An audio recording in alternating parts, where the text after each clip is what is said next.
I used to think Valentine's Day was the most romantic day of the year. Now every time February 14th rolls around, I check my locks 3 times before bed and sleep with the lights on. This happened 2 years ago, when I was 24 and living alone in a studio apartment in Portland, Oregon. I'd been single for about 6 months after a bad breakup, and honestly, I was okay with it. I had a good job, great friends, and I didn't need some guy to make me feel complete. But my best friend, Sarah, wouldn't let me spend Valentine's Day alone. She insisted I try one of those dating apps, just for fun. Against my better judgment, I downloaded it and created a profile. Within an hour, I had dozens of messages. Most were the usual creepy stuff you'd expect, but one stood out. His name was Michael.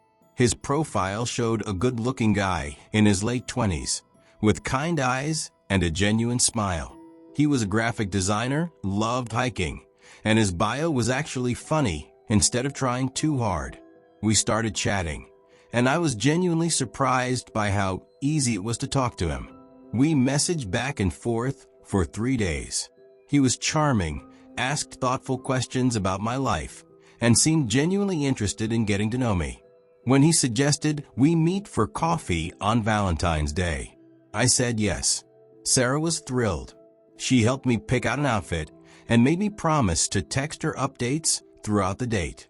The coffee shop was one of those trendy places downtown, with exposed brick walls and local art hanging everywhere.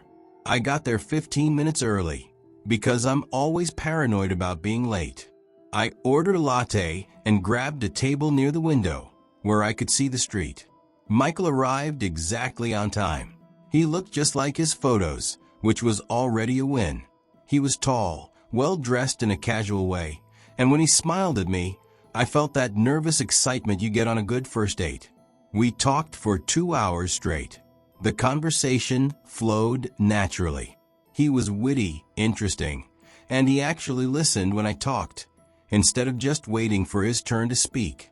At the end of our coffee date, he asked if I wanted to grab dinner that same evening. It felt fast, but everything had gone so well that I agreed. He suggested this Italian restaurant he knew across town, said it was his favorite place, and he'd love to share it with me. That should have been my first red flag, but I was caught up in the excitement of having such a great connection on Valentine's Day of all days. I went home, changed into something nicer, and texted Sarah that the date was going amazing. She sent back a string of heart emojis and told me to have fun. Michael picked me up at 7 in a nice car, opened my door for me, and we drove to the restaurant. Here's where things started feeling off. The restaurant was in a part of town I didn't recognize. Not dangerous exactly, just isolated. Lots of industrial buildings and warehouses. When we pulled up, the restaurant looked closed. The lights were off, and there were no other cars in the parking lot. Michael seemed surprised. He pulled out his phone and frowned. "That's weird," he said. "They must have closed early for a private event or something. I'm so sorry. I really wanted to take you here." I told him it was fine, that we could just go somewhere else. But he had another idea. He said his apartment was just a few blocks away, and he had ingredients to make dinner at home. He promised he was a good cook, and said it would be more intimate anyway. Every instinct in my body screamed no.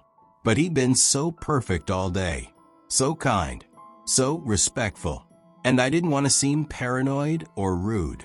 So I said okay that we drove to his apartment building. It was one of those older converted warehouses, the kind with big industrial windows and high ceilings. We took an elevator to the 4th floor, and he led me down a long hallway to his door. The apartment was nice. Modern furniture, clean, well decorated. He offered me wine, and I accepted, trying to calm my nerves. He started cooking, and I sat at the kitchen counter, watching him work. He was good at it, moving confidently around the kitchen, making conversation while he chopped vegetables. I started to relax. Maybe I'd been overthinking. Maybe this was just a normal date with a normal guy. Then my phone rang. It was Sarah. I stepped into the living room to answer. She asked how dinner was going, and I told her we were at his place because the restaurant was closed. There was a pause on the other end of the line. "Amanda," she said slowly, "what restaurant were you supposed to go to?" I told her the name Michael had mentioned. Another pause. "I just looked it up," she said. "That restaurant has been permanently closed for 3 years." My blood ran cold. I turned to look at Michael in the kitchen. He was still cooking, his back to me, but something about his posture had changed. He'd gone very still. Sarah's voice was urgent in my ear. "Get out of there. Right now. Make an excuse and leave." I told her I had to go and hung up. My hands were shaking. I walked back toward the kitchen, trying to keep my voice steady. I told Michael I wasn't feeling well, that I needed to go home. He turned around, and the expression on his face made my stomach drop. The kind smile was gone. His eyes were cold, calculating. "You're not going anywhere," he said quietly. I ran for the door, but he was faster. He grabbed my arm, and I screamed. We struggled, and I managed to break free long enough to grab a lamp off a side table and swing it at him. It connected with his shoulder, and he stumbled back. I got the door open and ran into the hallway. He was right behind me. I could hear him running, his footsteps echoing off the walls. I made it to the stairwell. Because the elevator would take too long, I took the stairs 2 at a time, my heart pounding so hard I thought it would burst. I could hear him above me, coming down fast. I reached the ground floor and burst through the exit door into the parking lot. There was a couple getting out of their car. I ran toward them, screaming for help.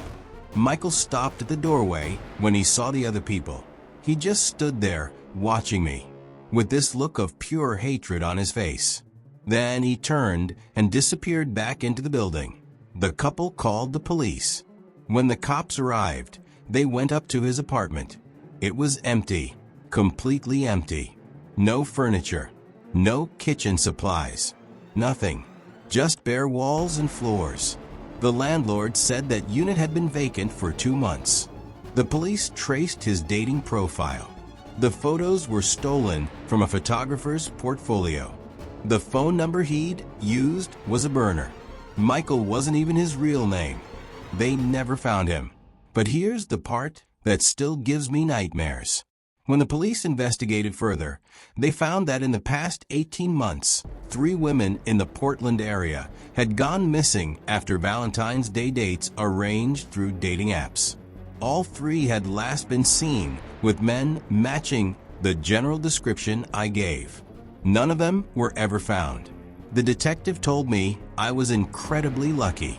If Sarah hadn't called when she did, if I hadn't run when I did, I would have been the 4th. I deleted all my dating apps that night. I moved to a different apartment in a different part of town. I took self-defense classes and never go anywhere alone without telling someone exactly where I'll be. 2 months after that night, I got a package in the mail at my new address. Inside was a Valentine's Day card. No return address. No postage marks that could be traced. Just a card with a simple message, written in neat handwriting. "Until next Valentine's Day, M." I gave it to the police, but they couldn't trace it. Every February, I wonder if he's out there waiting, if he knows where I am, if he's planning to finish what he started. I'll never know what he was planning to do that night, what was supposed to happen in that empty apartment. But I know I barely escaped something terrible. And I know that somewhere out there, he's probably trying again with someone else. So if you're reading this and you use dating apps, please be careful. Meet in public places.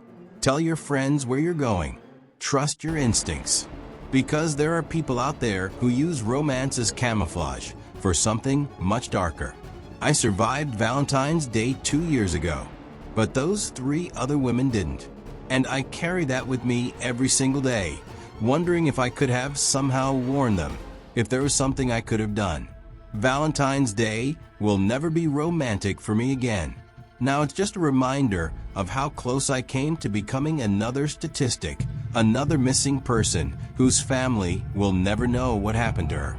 Stay safe out there. And if something feels wrong, trust that feeling. It might just save your life.